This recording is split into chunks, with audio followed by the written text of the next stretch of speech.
Hi and welcome to Newborn and Beyond. This is Leslie Ann, your resident health visitor. Welcome and thank you for joining us today. So the discussion today we're going to talk about is postnatal and what to expect within that period. So we've talked about some things previously, but today I want to concentrate on the postnatal care, i.e. for mum, and then we'll talk about babies as well. So, you've had your baby. What do? You're not expected to know everything. You learn as you go along. You're learning from your baby is learning from you. No matter how many babies you have, you learn from each child. Each child is an individual and therefore learn differently and will be a different character, have a different personality. So we usually say to you, don't compare. Do not compare your babies because they will be different and you will become frustrated thinking, well, my baby did this, my other baby did that. And it's not going to be the same because they're two different people. So, advice that you get from friends and families, what do you do with it? Because as soon as you have baby, everyone becomes an expert. Even people who don't have babies become experts. So what do?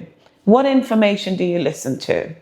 Well, we advise you to, at first, you listen to your midwife, who gives you information about caring for your baby. And then when the health visitors come to visit you, then you would take the advice from the health visitors.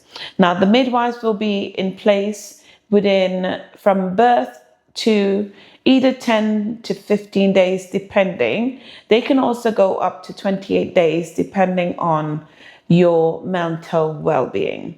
If there's a history of mental health, then the midwives will stay in place until 28 days.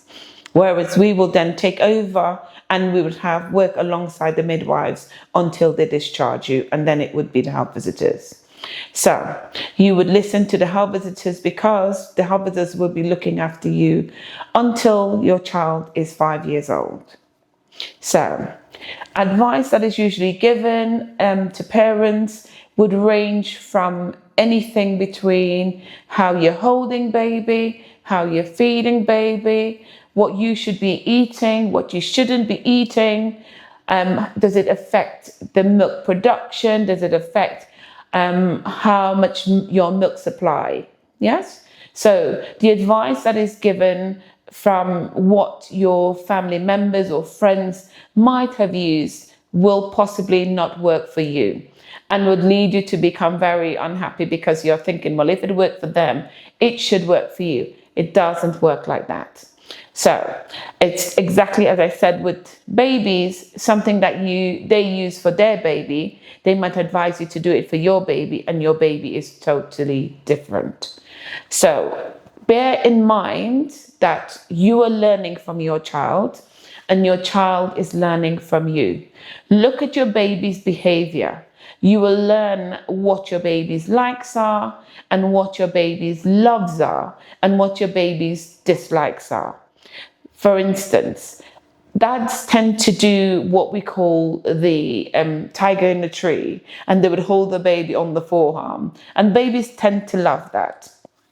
However, if mom tends to do it, it's not the same reaction. So it's certain things that you probably try that will work and certain things that try and don't work. We advise you not to get yourself into any situations where you are doing something that's repetitive, that your baby gets used to, that you aren't able to then carry on in the long term. So habits are like sitting there and shaking the baby. We advise you not to do that. We advise you to, if there is something, if your baby's crying, there must be a reason behind it. Crying is baby's form of communication. They cry when they need you to respond.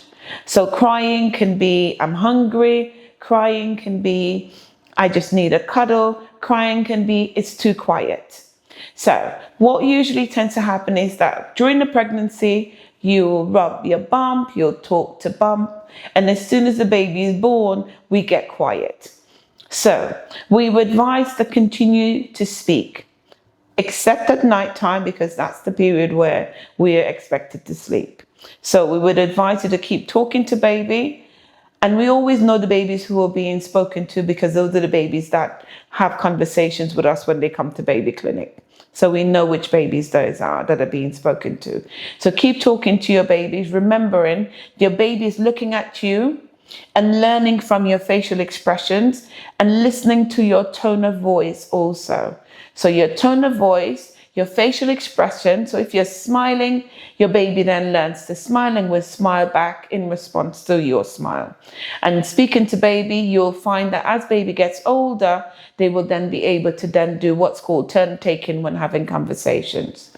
Yeah, so remembering that your baby is learning from you is so very important. So mood, tone, and also your baby, because babies can pick up on your mood.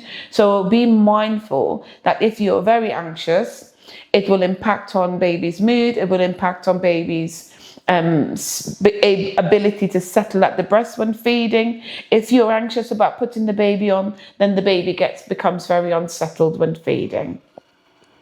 So those are the things that are important, and other things as we go along we'll discuss. So your baby is learning from you. That's the thing you need to keep in your mind, that everything you're doing is teaching your baby. Okay, so that's all we have for today, and we'll come back to another topic later on. Thank you. Bye.